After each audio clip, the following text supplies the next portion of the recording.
Bonjour mesdames et messieurs, bonjour mesdemoiselles et chers amis de la culture. Votre émission Melting Culture est à nouveau dans la place et je suis ravi de vous retrouver pour vous raconter une histoire. Ou plutôt pour vous dire un conte. Il était une fois, dans son village d'Arbolé, naquit un homme, un grand cas comme Kietenga, tellement béni des dieux et forgé au mystère des sciences qu'on le prénomma P comme Penguende, comme pour reconnaître aussi les bienfaits de Dieu. Ancré dans les traditions et connaissances ancestrales, il n'est pas moins ouvert sur le monde. Ce monde engrangé comme Gérard. Et c'est pour cela que tout le monde l'appelle KPG, un sigle formé des initiales de ses noms et prénoms. Mesdames, Mesdemoiselles, Messieurs, j'ai le plaisir de recevoir pour vous aujourd'hui, sur le plateau de Melting Culture, le maître de la forge et du conte, Kietenga Penguende Gérard, alias KPG. Bonjour KPG. Bonjour. KPG de la caste des forgerons, avec un père orateur de masque, une carrière artistique qui commence en 1997 dans le bain du théâtre et du conte. Une carrière qui s'affirme au fil des années pour faire de Kietenga Penguende Gérard du village d'Arbolé le KPG de tous. Comment tout cela a commencé, KPG? Alors donc bonjour et merci. Nous allons comme d'habitude dire gratitude à l'entité suprême qui nous a donné cette force d'être actifs ce matin et dire merci à toute l'énergie de la forge qui nous anime aujourd'hui pour que nous puissions prendre la parole. Et donc pour dire tout simplement je suis bien portant et ça a commencé depuis le collège de Arbolé où j'ai commencé les premiers pas. Et puis après, je suis arrivé à Ouagadougou où j'ai intégré l'école de théâtre de l'ATB. Atelier théâtre burkinabé. Voilà, et donc c'est là-bas que j'ai vraiment appris le théâtre et après le conte a pris le dessus. Le conte a pris le dessus, mais pourquoi donc? Sans doute aussi parce que vous étiez baigné dans cette ambiance de conte depuis votre enfance. Oui, parce qu'en fait, comme tous les enfants burkinabés qui ont grandi au village, ils ont eu la chance, surtout de ma génération, nous avons eu la chance d'être à côté de nos grands-parents, d'être à côté de nos parents, qui transmettaient surtout des valeurs ancestrales, les valeurs de notre patrimoine. Donc, en tant que forgeron et en même temps descendant des maîtres de l'espace et de la terre, parce que ma mère est à Sawadogo. Voilà, Sawadogo, ce sont les maîtres de l'espace et de la terre. Oui, et donc, ceux qui font tomber l'eau sur la terre. C'est ça. Voilà, et donc, en tout cas, j'ai eu cette chance-là d'apprendre beaucoup auprès de mes parents, auprès de mes grands-parents. Et donc, c'est ça peut-être qui a forgé et qui a fait la différence quand je suis arrivé à l'école de théâtre. Et chaque fois quand il y avait un rôle, on me donnait le rôle de conteur. Voilà, des narrateurs dans des pièces de théâtre. On se rappelle ces soirs de contes au village autour du feu, où chacun pouvait raconter une petite histoire de laquelle on tirait toujours une morale. Voilà, et ça c'était une formidable ambiance des temps anciens. On ne retrouve plus ce type de soirée dans nos contrées. Si, non, mais en fait, on trouve aussi, le conte aussi a évolué parce que le monde est dynamique, tout comme la parole aussi est dynamique, la parole change, la parole s'adapte en fonction de l'environnement dans lequel la parole évolue. Et le conte, c'est ça aussi. Aujourd'hui, le conte, dans ce monde numérique, le conte s'est adapté avec le numérique, avec les réseaux sociaux. Donc, en fait, le conte n'a pas... c'est vrai que l'aspect traditionnel autour du feu n'existe plus parce qu'aujourd'hui, les gens ne sont plus autour du feu, ils sont autour de l'écran. Ils ne guettent plus la lune. Non, ils sont autour de l'écran. Ils sont devant les écrans. Devant les écrans. Oui. Et puis maintenant, et c'est ça qu'à partir de là, maintenant qu'on passe les messages, qu'on raconte les histoires. Et aujourd'hui, le conte aussi s'est adapté. Et voilà la raison pour laquelle nous sommes ici en train de parler du conte. Mais il faut reconnaître qu'en fait, aujourd'hui, le conte a perdu son élan. Parce que dans les écoles, on ne voit plus l'action du conte telle que nous, on vivait quand on était au village, alors qu'on sait que le conte développe des facultés, les facultés cognitives de tous les enfants, on le sait très bien, toute l'école structurale s'est inspirée effectivement avec les contes et tout ça. Donc, bon, on essaie de s'adapter à travers nos spectacles dans les écoles, l'aspect dynamique avec le conte à l'école, avec les projets de l'atelier de la forge. Donc en fait, il y a beaucoup d'actions, d'activités que nous menons pour pouvoir en tout cas faire revivre le conte, faire renaître le conte. Ouais. Faire revivre le conte, faire renaître le conte. Votre père qui vous a initié au mystère des sciences, de la forge et des masques, nous a quittés en 2009. Oui, c'est vrai. Parlez-nous de lui, rapidement. En fait, oui, c'est vrai que mon père nous a quittés en septembre 2009, parce que c'était le jour où je devais aller à la compétition des Jeux de la francophonie sur les arts du récit et de l'oralité. Je suis allé le voir, il n'était pas bien, et puis il m'a dit, je sais que tu vas pour la compétition, mais ne t'inquiète pas, tu vas aller. J'ai dit, mais vous ne vous sentez pas? Et 30 minutes après, il a rejoint le monde des ancêtres. Et donc, du coup, après l'enterrement, j'ai pris l'avion et je suis allé à Beyrouth. Et quand nous sommes arrivés à Beyrouth, effectivement, j'ai eu la médaille d'argent sur les arts du récit et de l'oralité en 2009. Et donc, je profite en même temps de rendre hommage à cet homme intègre qui nous a inculqué les valeurs. Parce que il nous disait toujours, Bi Sandera Abanore, Bunkanamane. Celui qui écoute ce que ses parents lui disent, en tout cas, rien ne va lui arriver, il va toujours réussir. Rien ne lui arrivera de mal. Il faut toujours écouter ses parents. Voilà. Il faut toujours écouter Ka comme Kietenga, le vieux père de KPG. Il s'appelait Sampa Wende, paix à son âme. Sampa Wende, paix à l'âme de Sampa Wende. Le Ka comme Kietenga, c'est le nom aussi que vous avez hérité de votre père. Et c'est également un cas comme Kaito, qu'on retrouve un peu dans toutes vos histoires, dans vos contes. Toute une histoire aussi, hein, toute une série des leçons de vie que vous contez sur un air parfois de guitare avec la complicité de Yapa.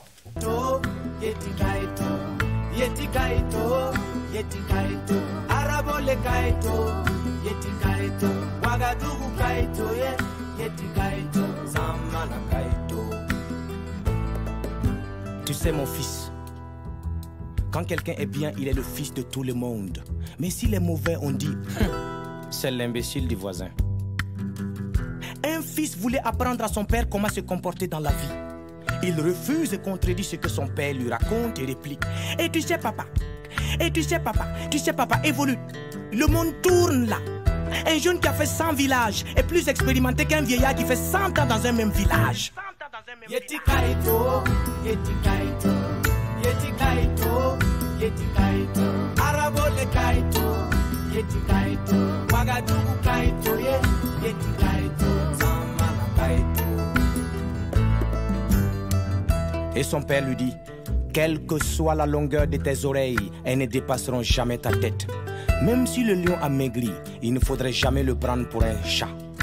Oui papa, c'est vrai, mais il y a un proverbe français qui dit pierre qui roule n'amasse pas mousse, mais toi tu stagnes. Reste connecté un peu papa. Même en Afrique, il y a un proverbe qui dit ce n'est pas par manque de fer que l'aiguille est petite là. Yeti Kaito, Yeti Kaito, Yeti Kaito, Yeti Kaito, Arabole Kaito, Yeti Kaito, Ouagadougou Kaito, Yeti Kaito, Zamana Kaito. Ah, Kaito, Kaito, Kaito, partout dans les contes, dans les histoires de KPG, c'est quoi ce Kaito qui revient comme un refrain, comme une alerte, comme une invite à l'écoute? Oui, il faut savoir que, comme tous les conteurs du monde, c'est ça qu'on appelle la fonction fatigue du conte. La fonction fatigue du conte, c'est une fonction qui permet d'être en communion avec le conte, avec le public, avec son auditoire. Donc, c'est comme, par exemple, quand on dit histoire raconte, c'est comme quand on dit solom solom de solom ton kelere, ou alors on dit ziri ziri namu. Donc en fait, ce qu'il faut savoir, c'est que le conte véhicule des messages, et à travers le conte, on peut enseigner, à travers le conte, on enseigne le raisonnement, à travers le conte, on éduque les enfants. Oui. Et donc du coup, cette fonction fatigue là, le kaito là, c'est ce que j'aime dire, que c'est une formule de partage ultra secrète qui plonge ses racines dans la nuit des origines et qui a cette capacité de nous transporter d'un bout à l'autre. Ah oui, d'un bout à l'autre, carrément. Oui, de l'espace et du temps presque à la vitesse du souffle et du son. Donc à chaque fois que... De l'espace et du temps presque à la vitesse du souffle et du son. Par exemple, quand je vous dis Kaito et que vous ne répondez pas vous dans le temps et dans l'espace, ça veut dire que vous n'êtes pas en harmonie avec moi. Ça veut dire que je ne suis pas dans le mouvement. Voilà, donc par exemple Kaito... Il faut que je m'y mette rapidement. Et je dis Kaito... Je dois répéter quoi? Mais vous... vous, Malonzi, ce qu'on vient de voir, c'est quand même un sublime échange entre un père et son fils. C'est ça. Un fils qui voulait apprendre à son père comment se comporter dans la vie. Exactement. Eh bien, il a fini quand même par comprendre que on apprend à parler avant d'apprendre à se taire. C'est vrai. Quelle est la leçon principale de ce récit musical? La leçon principale ici, c'est de montrer aux enfants et aux parents aussi la question de la transmission. Parce que si la transmission n'est pas bien assimilée, si la transmission n'a pas été comprise, ça veut dire on trouve encore des conflits. Et c'est ces conflits-là que je demande à nos parents. Demande également aux enfants de bien assimiler la transmission pour éviter les conflits-là. Parce que de toutes les façons, un père ne veut pas du mal à son enfant. Tous les parents veulent toujours du bien à leurs enfants. Donc, il faut que les enfants aussi comprennent. Parce que souvent, les enfants, aujourd'hui, la nouvelle génération, Internet et tout ça, pensent qu'ils connaissent beaucoup, plus mieux que tout. Voilà. Et donc, je ne vais pas citer le proverbe qui dit que... bon, je vais le citer. Mais il faut le citer, ce proverbe qui dit que... Non, mais de toutes les façons, ce qu'il faut savoir, c'est que les enfants doivent comprendre que, effectivement, pour sauvegarder la culture, on confie aux enfants. Et les enfants doivent savoir faire bon usage. Et c'est ce que pour les confier aussi à leurs enfants. Voilà. Avez-vous de tels échanges avec votre père? Si. Vous lui avez dit un jour, écoute papa, tu es dépassé. Non, mais j'ai toujours eu des échanges avec mon papa, surtout dans le sens de la construction, dans le sens du questionnement. Parce que comme j'étais artiste, c'est quand j'ai grandi que j'ai compris la mission d'un artiste, parce que l'artiste est au service de la société. Il doit écouter le bruissement du monde, il doit écouter les éléments de la nature, ce que la nature nous donne comme enseignement, et transmettre, et en même temps mettre sur la place publique pour nourrir les âmes, nourrir la spiritualité. Donc, moi, en tant que conteur, avec mon papa, qui était un grand orateur de masque, il nous a beaucoup transmis. Et même Parole de Forgeron, c'est mon père qui m'a inspiré l'écriture de Parole de Forgeron, mon premier spectacle, mon deuxième spectacle, je vais dire, après même qui a été édité. Donc, on a eu également beaucoup de spectacles que on retrouve encore les paroles de mon papa, qui, en tout cas, pour moi, était un grand sage. Il revient de temps en temps. En tout cas, c'était un beau clip, un beau message. On y apprend notamment dans ce clip qu'on vient de voir, ce petit extrait, que quelle que soit la longueur de tes oreilles, eh bien, elles ne dépasseront jamais ta tête. Ouais. Ou encore que même si le lion a maigri, il ne faudrait jamais le prendre pour un chat. Ouais. Fin de citation. Ne prenez jamais le lion pour un chat. Il faut savoir, hein? Ben oui. C'est ce qu'il faut savoir également, parce qu'il y a un proverbe qui dit que à l'école, on apprend les leçons avant de passer les examens. Mais dans la vie, on passe les épreuves avant de retenir la leçon. Avant de retenir la leçon. Voilà, donc du coup, en fait, c'est une leçon de vie. C'est une leçon de vie et il faut le savoir. Il y a des paroles, il y a des proverbes, il y a des signes qui ne trompent pas. Il faut les décoder et il faut surtout rester sage. Image sublime, parole juste, pleine de sagesse et de leçons. Donc, dans ce Kaito qui revient dans tous les contes donc de KPG, comme un leitmotiv, comme un cri de guerre, et comme donc une sublimation. Comment voyez-vous aujourd'hui ce rôle de conteur dans la société, évidemment, avec ce que vous avez déjà développé? Il n'y a plus ce feu, oui. Et il y a juste cette communication à établir entre vous et les autres. Et le rôle de conteur que nous voyons aujourd'hui, c'est en même temps ce que nous faisons au quotidien. C'est-à-dire nous avons mis en place un espace métaphorique, c'est-à-dire un espace dans lequel nous avons des jeunes, des étudiants qui sont des humoristes, qui sont des slammers, qui sont des conteurs, qui ne sont même pas des artistes, qui sont dans cette école-là de Paloukounawakis l'inamovible enclume, où nous transmettons, où nous forgeons la culture pour cultiver la vie, parce que nous savons que, en fait, notre culture est pleine de richesses et de poésie. Et j'incite en même temps, dans notre atelier, les étudiants, en même temps, de comprendre leur propre langue. Parce que chaque langue véhicule une philosophie, une spiritualité. Donc, quand tu ne comprends pas ta propre langue et que toi, tu te dis, moi, je suis Moara, je suis Djoula, je suis Peul, et puis tu ne parles pas cette langue-là, comment veux-tu véhiculer ces valeurs, les valeurs de tes ancêtres. Donc du coup, la quête de ces valeurs-là, la quête de cette identité-là, c'est ce que nous tentons de faire dans cet atelier de la forge. Parallèlement aussi, nous faisons pour la sauvegarde du patrimoine oral des contes à l'école où nous avons investi des écoles pour apprendre aux enfants la culture orale, la culture de nos ancêtres. Parce que, c'est comme je disais, celui qui réunit ses ancêtres ne peut pas défendre sa culture.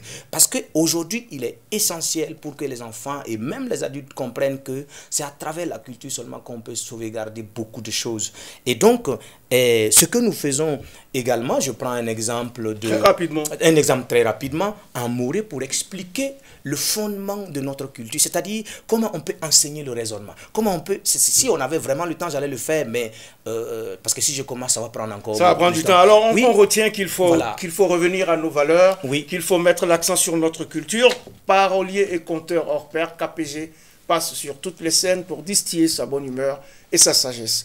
Réputé et reconnu, il remporte en 2009, on l'a dit tout à l'heure, la médaille d'argent en art du récit et de l'oralité au 6e jeu de la francophonie. C'était à Beyrouth, au Liban. Invité aux Jeux olympiques d'hiver à Vancouver, au Canada en 2010, il signe la même année et de façon éloquente sa présence au sommet des chefs d'État de la francophonie à Montreux en Suisse. 3 pièces majeures de son répertoire, Paroles de forgeron, Ragamdé ne dort pas et Kosiam y ont été diffusés. Et très rapidement, en 2 mots, comment avez-vous vécu cette belle époque? Oui, et encore, ça continue. Oui, bien sûr, ça continue, mais je rappelle que moi, oui, je rappelle que moi, je ne suis pas parolier, je suis orateur. Orateur. Oui, parce que le parolier, c'est celui qui écrit les textes pour les opéras. C'est ça. Voilà, et donc, du coup, moi, je suis un orateur, celui qui... Vous avez un parolier? Je n'ai pas de parolier. Non, c'est moi qui écris mes textes. Vous faites vos paroles vous-même? J'écris mes textes moi-même. Donc, dans ce sens, on peut dire que je suis parolier. On peut dire que vous êtes aussi parolier. Aussi parolier, mais d'abord, orateur. Voilà, c'est ça, parce que c'est de l'oralité à l'écriture. Donc, ce n'est pas de l'écriture à l'oralité. Donc, c'est clair que j'ai eu cette chance-là. J'ai eu beaucoup de distinctions. Il faut rappeler aussi que j'ai eu le Lompolo. Après, j'ai eu le prix des arts du récit et de l'oralité au Bénin. J'ai eu également une distinction à Paris, à la maison Alphonse Daudet, avec les sculpteurs.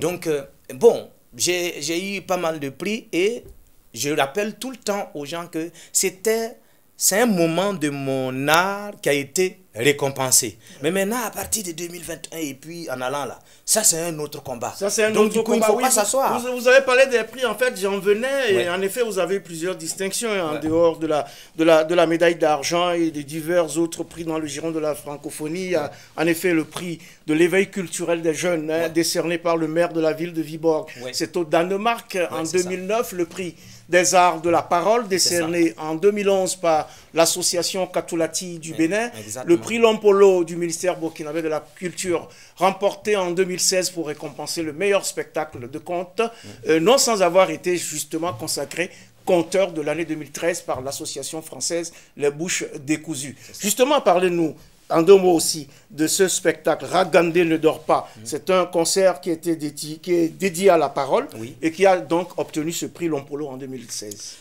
En fait, il faut rappeler que Ragandé, c'est un spectacle qui a l'image de la place du village où la parole, les proverbes, les chants s'entremêlent et provoquent une énergie apaisante en même temps qui permet aux spectateurs de vivre en harmonie avec l'artiste qui est sur scène. Donc, par exemple, Kaito fait partie de Ragandé et il y a également Parole de forgeron qui fait partie de Ragandé. Donc Ragandé, c'est une somme de toutes ces créations-là que j'ai pu faire jusqu'en 2015. Et après, j'ai créé le spectacle Kosiam en 2017. Puis après, actuellement, je suis sur mon nouveau spectacle qui est Soupim Aiguille. Alors, justement, je vais juste rendre un petit hommage quand même à ce Lompolo Okone, parce qu'il faut savoir que le prix Lompolo que vous avez remporté en 2016 et qui récompense les acteurs du monde du théâtre du Burkina porte le nom de Lompolo Kone, qui est né en 1921 et qui nous a quittés en 1974. considéré comme l'un des pionniers du théâtre burkinabé, celui qui a été directeur d'école à Banfora, puis directeur de l'école d'administration à Ouagadougou, fut également, entre autres, rédacteur en chef de la revue des centres culturels en Afrique occidentale française, c'est l'AOF, avant d'occuper, après l'indépendance de la Haute-Volta, les fonctions de secrétaire d'État aux affaires étrangères et de conseiller technique au cabinet du premier président de la République, Maurice Yameogo. Lompolo Koné fut aussi ministre des Affaires étrangères de ce pays entre 1961 et 1966. C'était donc ce clin d'œil à Lompolo Koné, dont on ne parle pas beaucoup, mais dont le nom porte, dont un prix porte le nom. Et il faut savoir que, vous l'avez indiqué, vous avez également parlé de Kossiam. Alors, je suis sûr que là-dessus, vous brûlez d'envie. C'est une fable politique contemporaine. Oui, c'est ça. Vous brûlez d'envie et de nous en dire un petit bout. Oui, parce qu'en fait, le spectacle Kossiam, c'est une fable contemporaine qui s'est inspirée de l'insurrection populaire des 30 et 31 octobre 2014. Et donc, en tant que conteur, j'ai profité en même temps de faire cette fable-là. Donc, je rends grâce à tous les fabulistes qui ont existé depuis 323 avant Jésus-Christ jusqu'à nous qui sommes ici, en passant par, bien sûr, notre guide spirituel, le Larlé Abra, qui était un grand fabuliste, et jusqu'à nous aussi. Et donc, je profite en même temps, si j'ai quelques minutes. Oui, bien sûr. À quelques minutes, oui. Vous avez une la scène. Oh là. Une minute pour nous dire un extrait de Kossiam. De Kossiam, oui. Voilà, donc pour dire Kossiam, pour dire l'extrait de Kossiam, il faut que vous soyez dans le temps. Kaito. Boum. Oh, il faut être dans le temps, c'est très important. Kaito. Boum. Donc, un extrait de Kossiam. Mesdames et messieurs, vous avez devant vous un condensé de batraciens préhistoriques depuis l'hippocampe, en passant par l'iguane, le varan jusqu'au crocodile, sans oublier nos ancêtres les dinosaures. Mais pas m'ont conduit jusqu'à vous pour vous présenter un médicament. Oui, un médicament pas comme les autres, c'est un médicament qui a fait ses preuves. Et pour vous débarrasser de toute crainte, chasser tout esprit de doute et vous permettre de découvrir la puissance de mon médicament, je vous amène dans les profondeurs de mes découvertes. Alors, de quelle découverte s'agit-il? De quel médicament s'agit-il? Oui, dites-nous. Alors, mesdames et messieurs, installez-vous confortablement. J'ai parcouru le temps, je connais le temps, j'ai traversé tout Savanaïki. Partout où je me suis passé, où je me suis posé, j'ai vu que les hommes passent, repassent. Aucun ne fait attention à moi, ni à ce que je disais. Et pourtant, je n'arrêtais pas de dire bonjour, ça passe, bonsoir, ça repasse. Ils étaient pressés, ils étaient tous omnibulés par je ne sais quoi. Je leur ai posé la question, alors, mesdames et messieurs, pourquoi vous courez? Oui, mais c'est parce qu'on n'a pas le temps. Mais pourquoi vous n'avez pas le temps? Oui, mais c'est pour ça on court. Ah, mais on n'a pas le temps, on court. On court parce qu'on n'a pas le temps. Oui, c'est pour ça qu'on court. Voilà, et mon grand-père m'a dit que si tu vois un animal courir, soit il court après quelque chose, ou alors quelque chose lui court après. Mais dans le village dont je parle, les gens courent seulement et on entend des bruits de pas de pattes essoufflés qui protestent contre la marche du parti au pouvoir, qui disait aucune marche ne peut empêcher de voter une loi. Et pourtant, aucune arme ne pourra arrêter la marche de la masse contre l'hémicycle. Tout Savanaïki est aux aguets et disent les arbres qui ont les mêmes racines souffrent de la même sécheresse. Kaito. Boum. Voilà. Les arbres qui ont la même racine souffrent de la même sécheresse. C'était un bout de Kossiam qu'on réécoutera certainement loin de Kossiam et de cette tribulation. KPG a gardé le lien avec le village puisqu'il est fondateur et directeur du centre éducatif et culturel Kombi à Arbolé. Oui. Très rapidement, là aussi, qu'est-ce qu'on y fait dans ce centre? Oui, il y a l'atelier de la forge. Il y a l'atelier de la forge, il y a également, c'est un centre de formation artistique et artisanale aux jeunes non scolarisés et déscolarisés en milieu rural.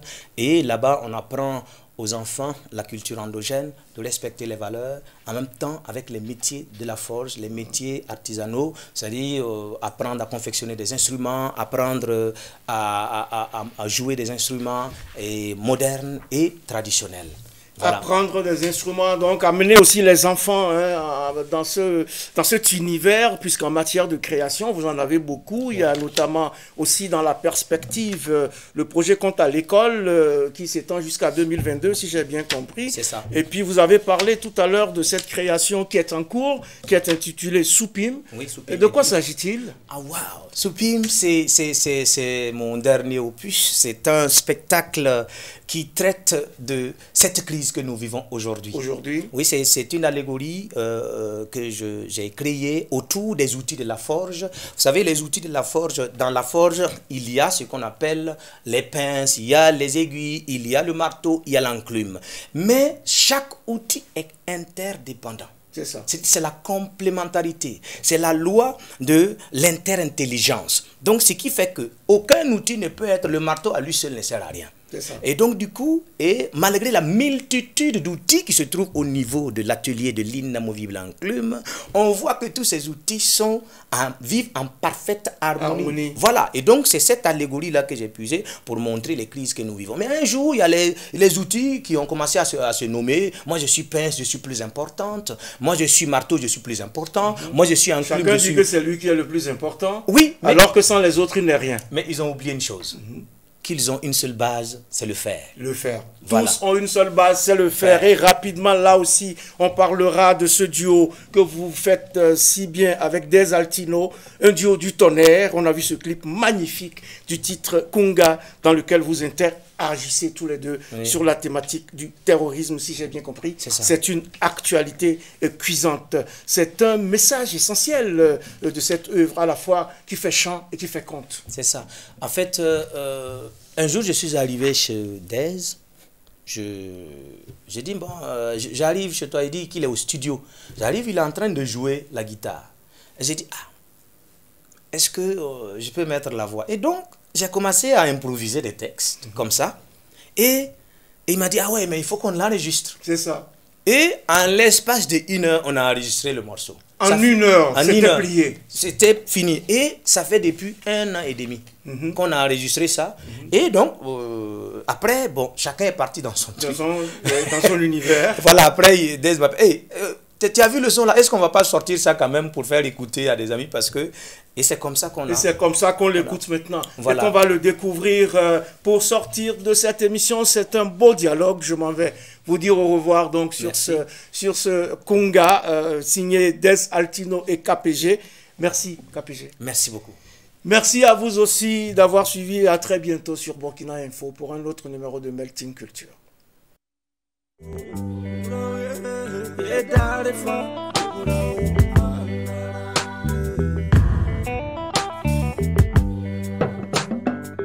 Bawa kandol samedi nakomro wasungam asap konsom kore nyon siaba nanama pugul mak yam kare marang pafat na belo pek nagata pangon kon kene mordre wayugi pang tonte sabo pang sato bi yambe ya on be ka anketa jigi e baram yela tonti kan kan san laram taba witam lapsan wela taba bugum kitam msambisi ya tidbang tira yang bugum ya buguso sida ren soti ninkem songo tigis ko bemba yelba ti yogore ni wamde wenda taba la ya wamde pour la banandi yogore tikandara sugu yiki to buen sabar kun tan so bandam bobu lodo tengam bi se pala la ya absang zanga to zombe serra de bidigum yeng serra selum tapulum benu wende Des Altino Ebra situm la